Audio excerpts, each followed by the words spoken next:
Olha só para isso aqui. Se a gente olhar só para esses números, a história que o sistema financeiro conta parece incrível, né? Desde o fim de 2018, o S&P 500 subiu 133%. A Nasdaq, uma alta impressionante de 236%. E até os imóveis nos Estados Unidos se valorizaram 60%. Qualquer um que olha para o seu portfólio e vê números assim pensa, show, tô ficando mais rico.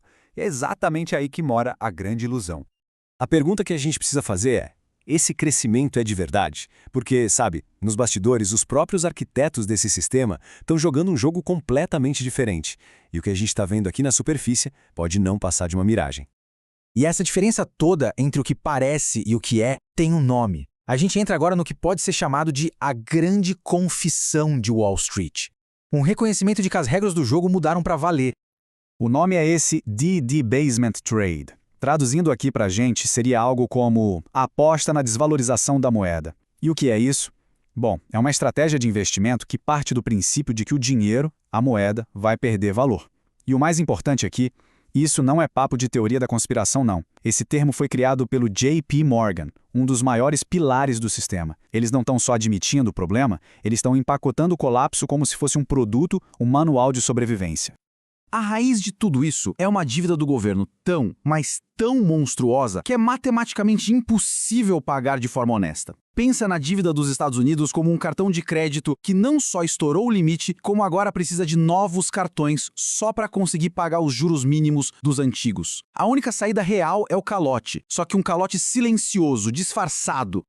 E essa situação toda chegou num ponto sem volta lá em 2018. Olha a sequência dos fatos. Em setembro, o investidor Ray Dalio alertou para o pior pesadelo da América. 15 dias depois, um mercado super técnico, mas que é tipo o encanamento do sistema financeiro global, quebrou. Na prática, isso significava que os estrangeiros não conseguiam mais financiar a dívida americana com lucro. O próprio Financial Times admitiu isso. Dias depois, o presidente Trump, na época, atacou o Banco Central americano por subir os juros. Foi o checkmate. A partir dali, o sistema foi forçado a se financiar com dinheiro impresso.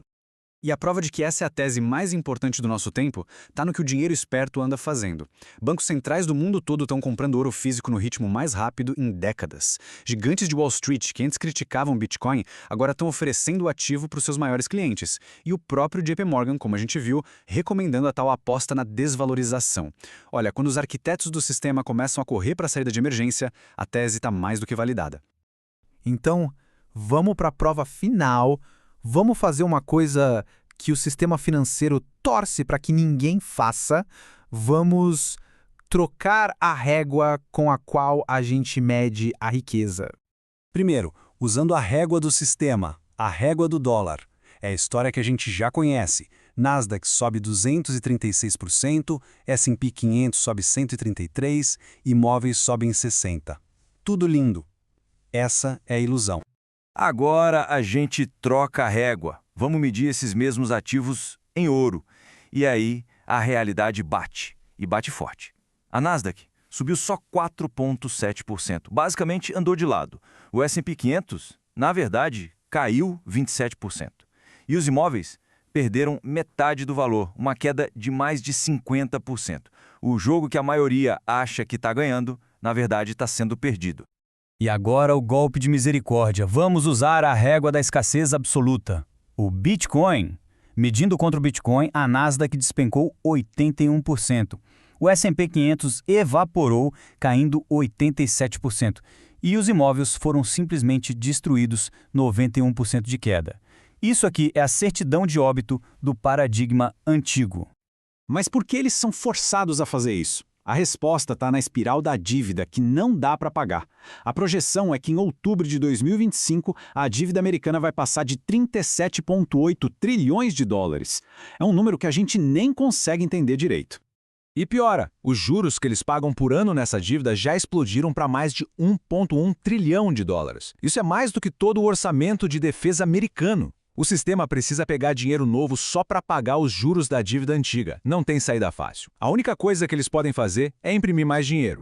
E tudo isso leva a gente para uma reflexão mais profunda. Se os números financeiros são manipulados, qual é o objetivo real disso tudo? Como diz a fonte original, todo investimento é uma aposta e um adiamento do consumo. Nada além disso. E é aqui que a gente entra na parte final dessa análise. O jogo de verdade. O jogo que não é sobre números, mas sim sobre tempo e sobre apostas. É preciso entender que os números numa tela, eles são só uma abstração. Eles só se tornam reais na hora que são trocados por algo concreto, algo que a gente pode consumir. Uma viagem, uma refeição, uma experiência. O ganho de verdade é sempre a diferença entre o seu ativo e todo o resto do mundo. Tem uma analogia perfeita para isso.